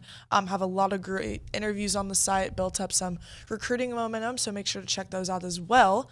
And then the only other news I have for you today is that Aggie baseball has added to their bullpen in the commitment of right-handed pitcher Brock Peary from Arizona State. Already got a nickname Brocky. for him. Brocky. He comes with 1 year of eligibility after playing 3 at Arizona State, with a 6-2 record, 12 saves, and 84 appearances. I know Ryan Broniger also had some notes on him on our board, so make sure to check those out. Other than that, we had a great weekend. TexAgs kickoff. That was very successful. Heard from Jimbo, and then Nolan Kane and Buzz Williams, and then had a lot of different athlete appearances. If you were there, I know it was a great event, and yeah, like I said, I think it was our best one yet. So yeah, it was phenomenal, and you know what? I got to give some props because Allie did awesome. She did. She killed it. She was very nervous going into it. But you couldn't tell when she spoke, right? No, she read through her notes beforehand, and she went over them with David, and absolutely killed it. Yeah, she did great. I'm very proud of her. For those who don't know, I had to leave early. I had a little family thing going on, and she stepped in and did wonderful. So thank you very much to Allie. Let's get some text messages in, shall we? Yeah, we should. We had some coming in about the Netflix documentary. Oh, we got like 20 seconds, so you got to do it quick. Oh, we had like 20 seconds. Yeah. Basically, one was just saying that they would love to see a documentary on the meteoric rise of Billy Lucci and TexAgs. So boom. Maybe we do that. Texas Filmworks, I got the idea for you. We'll come back with more. It's TexAgs Radio.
And we are back. TexAgs Radio presented by David Gardner's Jewelers, Rollo Insurance Studio, hour number 3. The new clock, we're all kind of confused, right? Like, it's all good. I don't want to make it a show topic, if you will. But, like, there's an adjustment period, right? Billy will probably show up in the next 12 minutes, I assume. And we got a lot to get into with Billy. I want to talk with him a little bit about, obviously, the pool party, get his analysis, what he's heard, and just break that part down. Talk about his conversation with Jimbo, because there were a lot of really good talking points what I loved about that interview by Hunter and by Billy was it felt like Jimbo's done this talk show, or not this talk show, but these questions that have popped up for the last few months, but every time they felt the same. The way Billy kind of maneuvered his way through some of those questions was we got a little different angle. So we'll do that with Billy when he shows up. We also have to do 23 and 23 with Billy, get his thoughts there on Le'Veon Moss, number 20 on the list. And then defensive pressure. Kind of want to go through all those things with him. If you want to be a part of the conversation, you can do that multiple ways. Well, the best way is the A&B text line, 979-693-1150. The A&B is a College Station branch of the Amarillo National Bank. So we'll get into that. One of the things that I want to start off with, and I'll get to these text messages with Kay here shortly, but one of the things I wanted to start things off with is that Evan Stewart interview that I did on Friday. I'm telling you guys, go watch that. If you haven't watched it yet, A, become a premium subscriber. B, be a stacked provider, if you will, or whatever you would call that. A stacked subscriber, I should say. Yeah, why not both? Yeah, just stack it up, all right? Just be a part of that process with us. I came away from that interview. Nick, you weren't here when I did it, right? You were doing Louis' show. Yeah, I was hosting Louis' show. I came away from that interview like, I had heard a lot about Evan, but I hadn't met him. But I came away from that interview like, I like this kid. Like, he walked in the studio and sat down and was just engaging from the start. There's a lot of times you do interviews, people are either nervous, and I think every Aggie that I've talked to has been, willing to talk to me. He was ready. He was asking me questions, and we got into it. And every time he answered a question, like, you could see him think about it. He didn't just spit out like coach speak, if you will, or like, what you're supposed to say. He thought about it, and he's like, yeah, and he would give me his answer. If he doesn't get you fired up for this season, I don't know what will. He is definitely not happy about the way things went last year. He keeps receipts. He remembers that drop that he had, that he said he never had one in high school, or the fumble, I should say. Like, he remembers everything, and he has worked tirelessly to be there and to be the guy. And the way he talked about the Petrino offense, I'm just telling you, like, people are going to say what they're going to say in the preseason, and, everybody's undefeated in the preseason. Everybody's excited. Yeah, he will get you ready for this season. If you have not watched that video, highly recommend you check it out, because he was so engaging and so excited about what this season can be. And he is going to be huge. Somebody asked me, I think at the preseason kickoff, like, who's going to have more catches this year?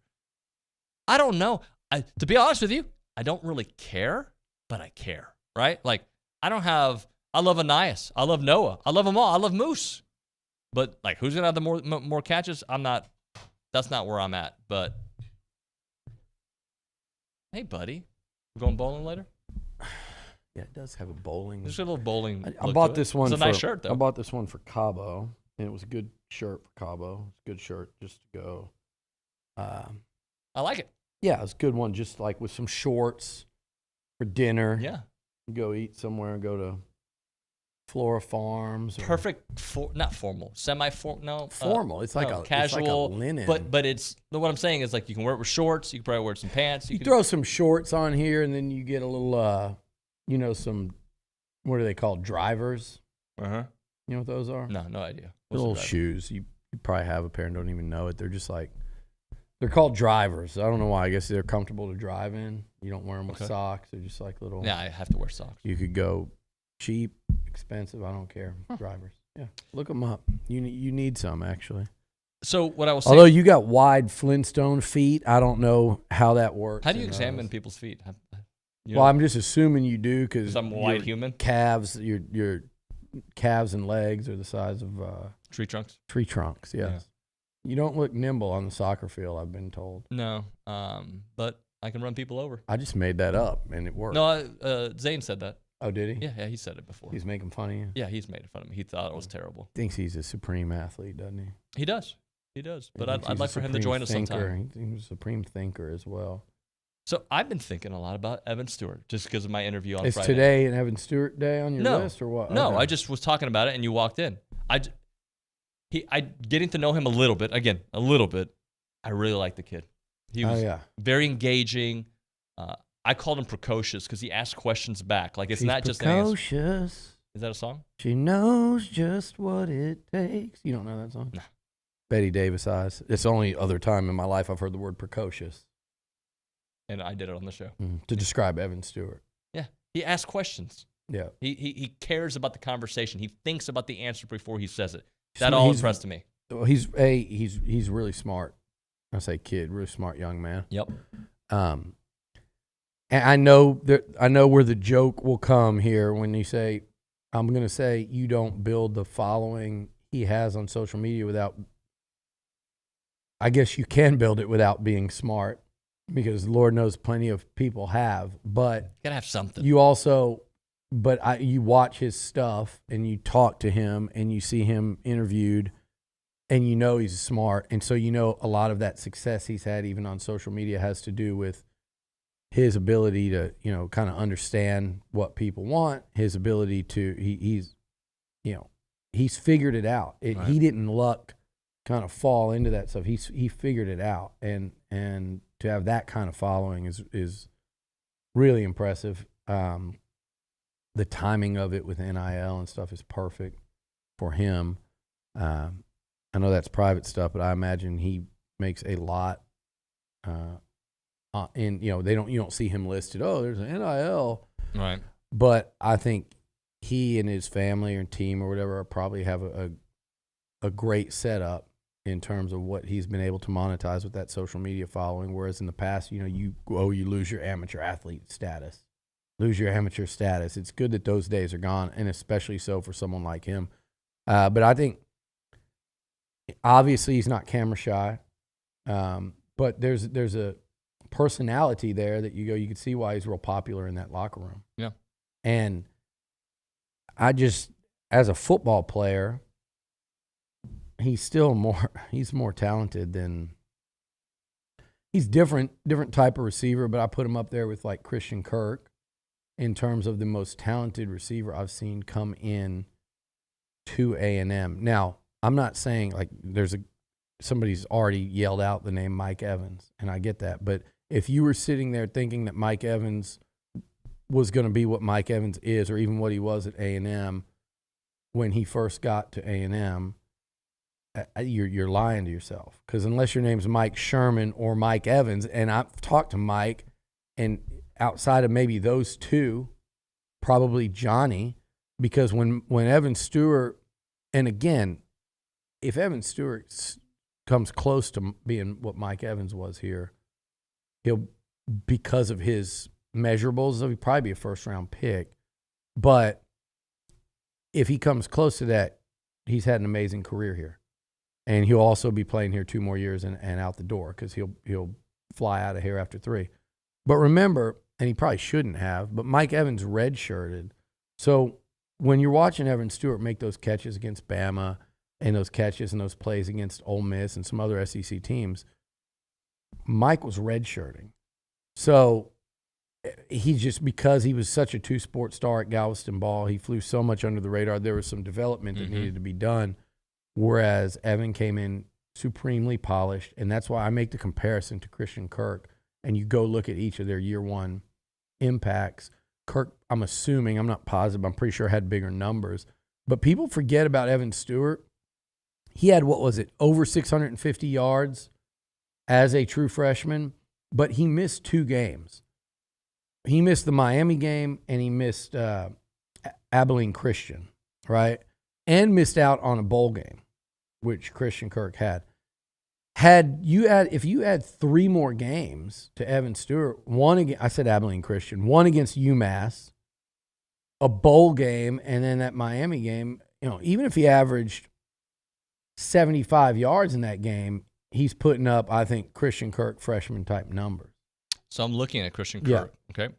Okay, his freshman year, obviously wide receiver, 13 games, 80 receptions, 1,009 yards, Yeah. and a much better offense, by the way. Well, I yeah. mean, Well, proving they didn't go through 3 quarterbacks. Actually, they went through 2, I think. year 2, 928 yards. Year Okay, 3, my point. 919. Go back to my point here. Yep. Evan was 650. He played 13 games. Evan played 10. I'd like to have seen those numbers had he played, 13 games this year. 850. Especially when, I think you're talking about, another 200 yards. And that's without him having a big game. UMass, I don't know how many yards you put up in that weather. And then I'm also going, he was really good. I compare him to Christian Kirk in terms of, I think he's that talented. I think he's numbers, production. That's all you're going to see from him. And then he's going to go to the NFL. And just like Christian Kirk, be really, really good. And see, Kirk went there as a second-round pick and has far exceeded. He's kind of proven that he should have been a first-rounder. But he was an exceptional player at A&M. You'd see him on the all-SEC team in multiple categories. And I think Evan's that kind of player. And like Christian, a really well-liked guy in the locker room. And one thing they said about Evan from when he got here is he kind of latched on to Anias and worked. And a lot of times those 5 stars don't figure that out quite as quickly as he did. I paid props to Evan. I paid you props as well. I liked the way you interviewed Jimbo. There were certain ways you phrased questions, got different responses. The way you led into conversations. The way Hunter was a bit of a distraction. No, but Hunter was great, but neither here nor there. But like, for instance, the way you brought up Petrino, you didn't go about the play calling. You went to the trust part of it, and then he offered some really thoughtful answers to the relationship. Well, let me explain something that you get and a lot of people don't get. They'll think of that as, you've got these. I'm sorry, what Troglodytes? Ass clowns, troglodytes, floglodytes, whatever you want to call them, losers, people listening, that all they want to do is say, TexAgs softball, that's softball. First of all, it's our event. It's a charity. We're raising money for a great cause. The head coach is coming over, not to do a 5-minute gaggle, not to do a sit-down for a national media that's paid for those massive rights, but to sit down for pretty much an hour. It was an hour. It was. Well, okay, to sit down for an hour with us and talk about everything under the sun. So, I could have gone with the same tired-ass question of play calling and Bobby Petrino. And you know what? You know what the answer is going to be to that question. We've heard that question asked 50 times already.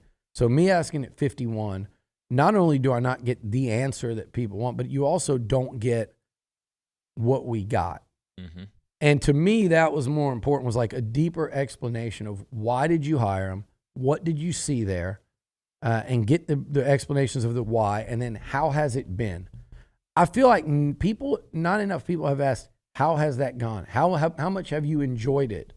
Or has it been a tough transition? How much?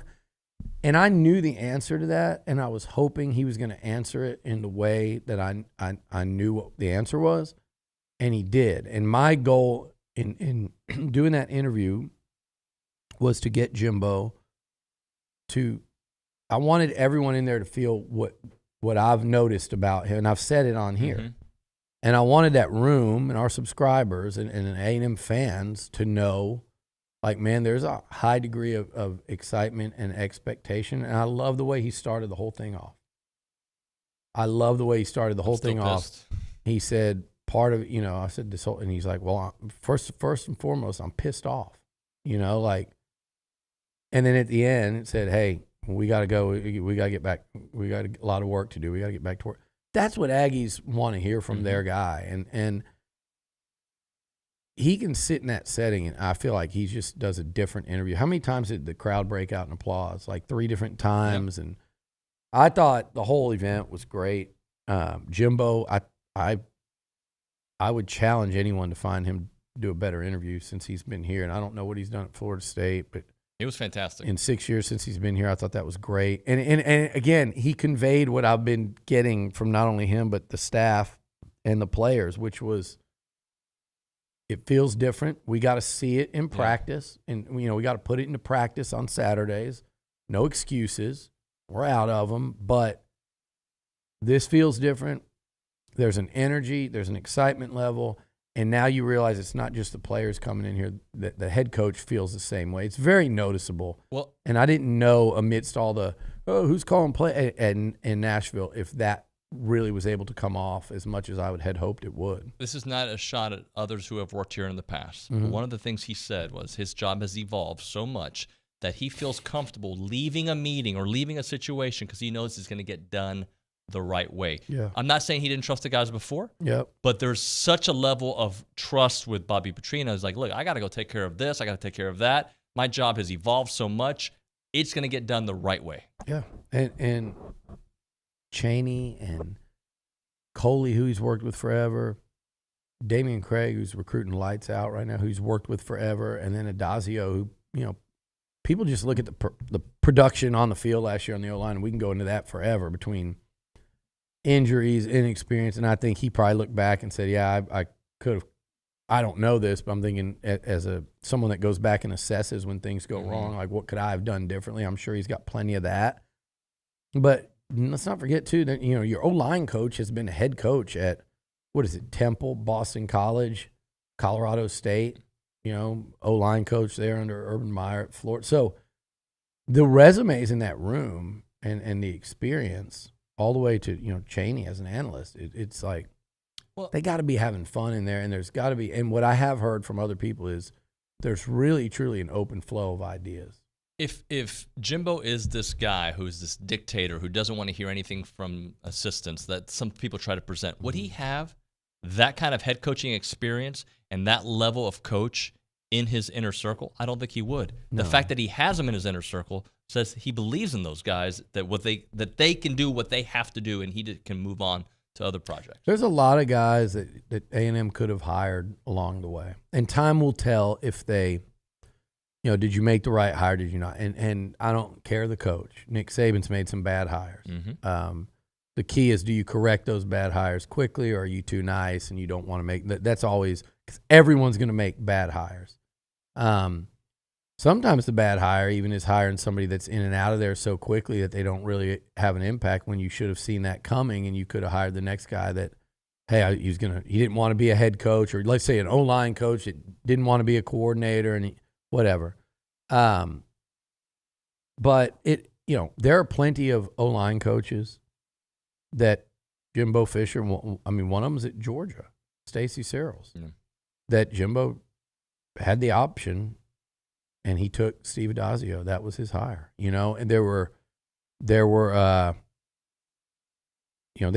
originally would have loved to have had Sam Pittman out of Georgia, and they weren't able to get him. And then Jim Turner stayed, and then they went after him a second time, and that's when he was going, I believe, to Arkansas, and he ended up with Henson. So in this instance, they picked Adazio, and people say, oh, there's beaten by at OU. Well, they didn't look at him. They didn't eyeball him. You go down names, and in the case of Petrino, they did. Garrett Riley and the guy at UW were real candidates. There were some other names, like they could have had Phil Longo. They thought Bobby Petrino was the better fit in style of play, what they did.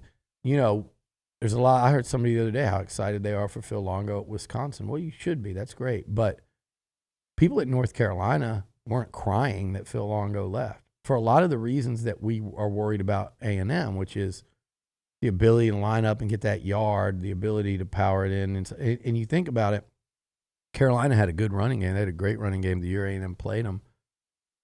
Why did A&M win that game? Because Carolina, running out of that wide open spread with those giant splits and stuff, couldn't get the yard when they needed it. Mm-hmm. Bobby Brown and company with the tackle. I think it was a fourth down stop there, but they couldn't get the yard when they needed it. And that's something that, I think, and that's kind of Longo's part of the question marks with him. And then so he looked at who do I fit with? And it was Petrino. But getting back to that event, David, Yep. I thought everyone did such a great job. Our support staff in there, everyone. And I'm gonna go. We're gonna have a meeting after this and tell them. But they knocked it out of the park. You know, we had transition with Logan, who played such a role in that. Yep. We've had other people that have really played a big role in organizing that. So that everybody stepped up, and Nolan Kane stepped up with Slosh, having to miss it, and he was really regretful. He wished he could have been there. And then I can't go without mentioning Buzz and the job he did. I know everybody at my table was like, we were at dinner that night, and they're like, can you get Buzz to dinner to come just speak at dinner tonight? Like, I thought he was pretty incredible himself to kick it off. That story leading to the Bahamas was, whenever he was. Oh yeah, that was unexpected. Yeah, I didn't know that. Yep, that one hit home for sure. All right, let's hit a break here. We'll come back with 23 and 23. We've got number 20, Le'Veon Moss, that and more. But right now we're talking about Costa Vida and South College Station. Go check them out, 4501 Mills Park Circle in College Station. You know Holly over there. She does amazing work. She brought the vision of Costa Vida to College Station because, that's been her dream, was to have a restaurant here in this area. And, she's a great Aggie, and she's like, let's bring something big time to College Station. So they brought it to South College Station.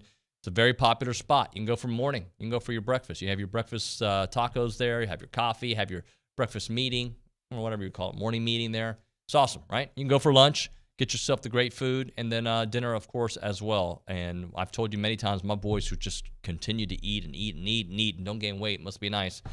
They love to get the quesadillas. They'll do the sweet pork quesadillas. They'll do the shrimp. They'll do the beef, the chicken, you name it, the barbacoa. It's so delicious there when you go to Costa Vida. And you can get your drinks there, your beer, your pina coladas, your sangria, your margaritas, all that stuff. They got the great specials out there, 15% student discount with valid student ID. So you want to make sure that you come out there, especially as the students are moving back. Get there to Costa Vida. You're going to love it. As always, Aggie owned and operated, 4501 Mills Park Circle in College Station. It is Costa Vida Fresh Mex. Go check it out.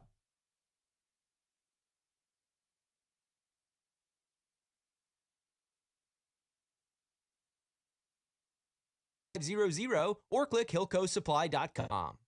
A&M Track and Field has a bright future with incoming freshman Isa Masinga, who broke the men's under-20 100-meter world record Friday. He claimed the gold medal and world record at the South American Athletics Championships. He'll represent Suriname at this year's World Athletics Championships, where he'll race alongside reigning world champion and Aggie Fred Curley.